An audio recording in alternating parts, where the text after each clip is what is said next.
he would let the Lords of Night destroy him. They would explode his powerless teen form with the force of a dying star. And he would welcome it. Just as he made ready to step out of the forest's shadows, he was gripped by an agonizing heat spreading between his shoulder blades. He felt fire and ice coursing through his veins. He sensed a darkness rising at magnificent speeds that ripped the breath from his lungs. Then, as turmoil continued to explode all around him, silence settled over his heart. A trail of glimmering mist swirled around his thin frame, a vortex of unimaginable magic that was quickly reduced to a single golden thread, its tail lashing wildly across the dark. In a blink, the thread coiled around the god's feet like a snake, forcing him to his knees.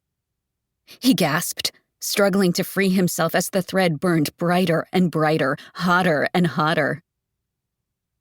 On the edge of his consciousness, the god heard Monty calling to him, felt her reaching for him. But it was the strange whispers that had his attention. "Do you see?" A pooch cast his gaze to the white flames igniting from his palms, searing not only his skin, but his blood and bones and very soul. "So this is how I end," he thought grimly. But he didn't burn. He didn't turn to ash. His wish for death would have to wait because the flame vanished, and in its place, something else materialized. It was so impossible, he couldn't believe it. Ren's time rope. Split into two now, one length tied to each of the god's wrists. And the twin ropes glowed with the power and rage of 1,000 suns. 1. Ren had been to the underworld before, but never as a dead person. And even though she was trapped in a blacker-than-black darkness, she guessed that's where she had landed.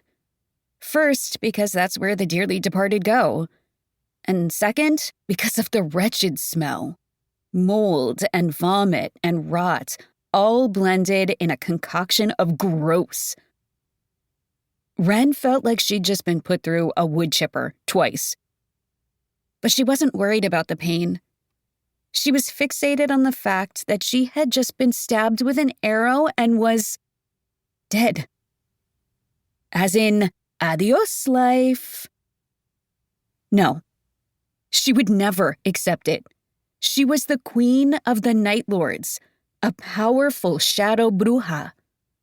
That had to mean something. A small voice within her whispered, "And what else?" Ren blinked into the darkness. The air was thick, hot, and near suffocating as she reached back to the moments before she keeled over. But there was nothing.